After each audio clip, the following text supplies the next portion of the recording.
Hey guys, sorry this video is coming to you a little bit later than usual. If I'm being honest, I forgot to make it yesterday. It was kind of crazy here at home, so I'm making it this morning, and hopefully you'll get it in enough time to work on your assignment.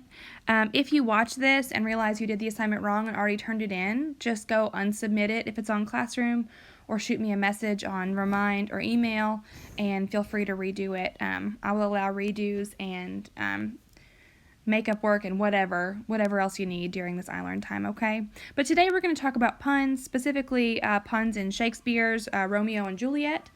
And we're also going to look at some fun ones. They're very punny. Do you see what I did there?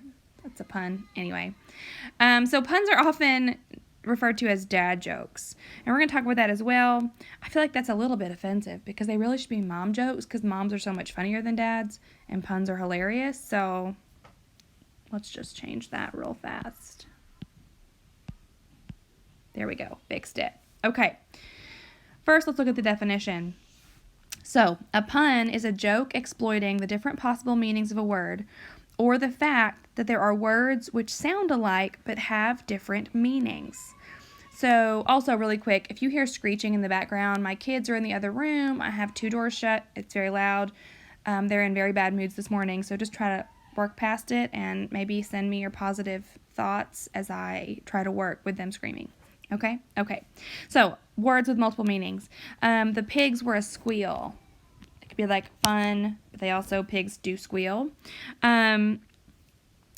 Or the verb definition, it's to make a joke exploiting the different possible meanings of a word. So, a pun is a thing, or you can make a pun. You can pun. So, they always have different meanings. It's often referred to as wordplay or playing with the meanings of words. And often the words have double meanings, not just different meanings, right?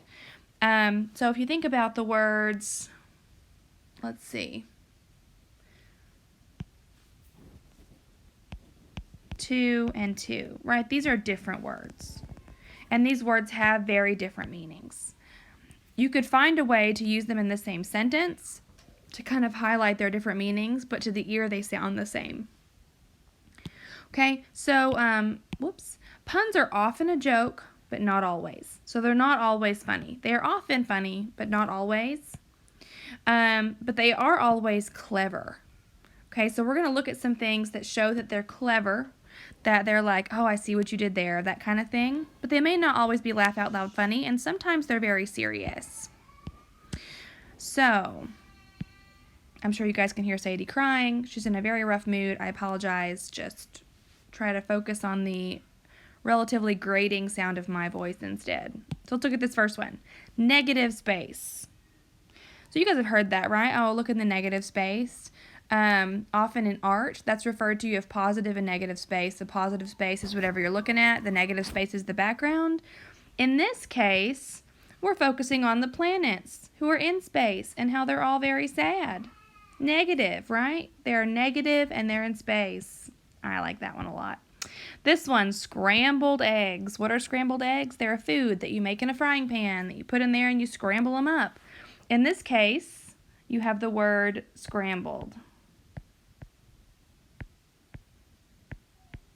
And now they're unscrambled, right? They're scrambled eggs. Couch potato. First of all, I'm assuming that most of us have been couch potatoes during this time at home. And also, side note, I hope you're all staying healthy at home and not going out and socializing, please. Let's all stay healthy and happy. But I would prefer you be couch potatoes right now, which normally I wouldn't. So if this is you, congratulations, that's you. Emotional baggage. So you guys may or may not have heard this phrase before. A lot of times when someone has gone through something, they will carry that emotion and it becomes baggage so that it affects later things in life. Once whenever I was in middle school, I dyed my hair pink and someone told me I looked like cotton candy, and now I can't eat cotton candy because I have that emotional baggage that goes along with it. In this case, you just have baggage, like bags that you would take on a trip, and they are very emotional, which is why it's a pun. It's very punny. One of my favorites, the Super Bowl. Super Bowl is a sporting event. This is a bowl that is super. And to make a nod to the sporting event, there's a football in it. Pun. And then laughing gas. So if you've ever been to the dentist, they may have offered you laughing gas. This is the periodic table. I think it's helium. If I'm wrong, someone can correct me later, which is a gas. And it's he, like ha ha ha. It's laughing, right? He. But it's gas. Helium. Okay. Let's look at some more because these are fun. A creative outlet.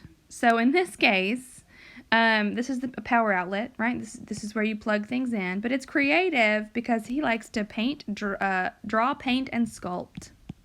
So he's a creative outlet. He's not just a power outlet. A coat of paint. This one is a bit of a stretch, but I still like it. So here's your paint bottle, right? And what's he wearing? A coat. Coat of paint.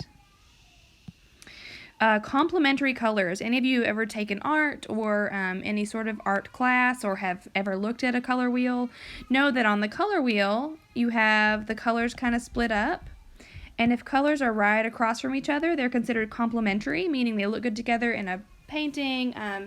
Typically those colors are used together to show contrast that is pleasing to the eye. In this case, the colors are complementing one another. You look nice. Thanks, so do you. So the complement part, the complement part here is what's being focused on. Whoops. And then we have a budding artist. So the word budding artist is used to show like a new artist. And in springtime, whenever plants are new, they bud. So a budding artist is a new artist that's just kind of being born into the artistic world. And in this case, it's a flower bud. So that's where the pun comes in. Two more. And then we'll look at some Shakespeare ones. Or one Shakespeare one. This one is just so adorable. We are meant to be. Right? Here, the pun is from the image, right? This is mint ice cream. And it's playing off the phrase, we are meant to be. And then my very favorite. She believed she could, so she did. And this is a fairly recent one, right? She believed she could, so she did. And that's a fairly recent phrase. But someone has taken sushi, which is delicious. And if you've never had it, when all of this is over, you need to try some sushi. And they made a little sushi pun with this very popular phrase.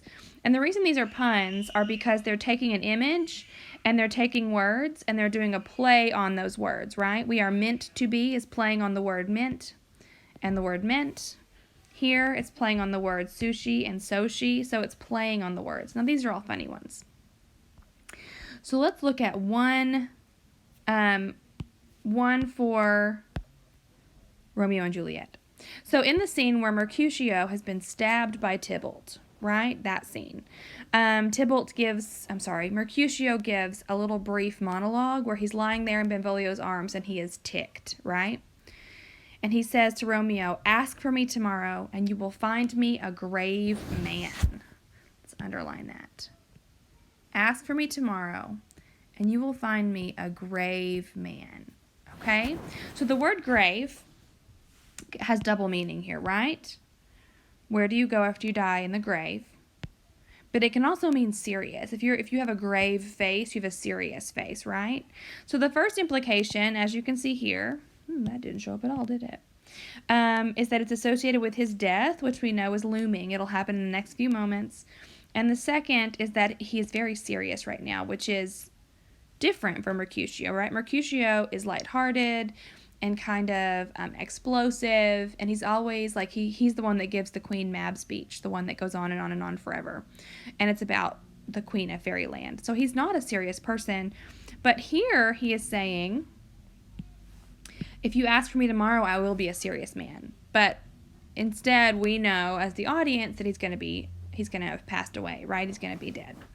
So that is what makes it a pun, is that the word grave is associated with death, and the word grave is associated with him being serious. So as you're doing these assignments for your iLearn, look at the words or word or idea in each of the examples, and there are 4, and tell me what it is what is the wordplay? What is the double meaning? Why is this being used as wordplay? And when I go through and grade it, I'll keep in mind that each interpretation will be a little bit different, and that's fine as long as you can show me that you understand that the words are being played with. The words are being used for double meaning or double effect, okay? So I'm going to go upload this to YouTube. I'm going to go sign in for office hours. Next week is spring break. Spring break! And I'm sorry about the sound of the pen. So you will not do any iLearn stuff during that time. However, if you're working on it, if you decide to work on it and you need to text me, feel free. I won't be checking my email super often, so remind text if you need me. And I'm not going to be holding office hours during that time because it's my spring break too, but I will be happy to jump on there if you need something. Okay, you just have to schedule it. I miss you guys. I hope that you're staying healthy at home. I hope that you are finding things to do to not go crazy and not get super bored. If you need suggestions for books, and I say this halfway joking, but also like seriously because I'm your English teacher, please let me know, and I would be happy to find some ebooks to send you, or at least links so you can buy them for the Kindle app. It's a free app. If you have a library card, you can go on there and download ebooks and audiobooks for free to keep for up to 2 weeks. And I'll be posting some other stuff for free book resources on the classroom today. Miss you guys. Hope you're having a great day. I'll see ya.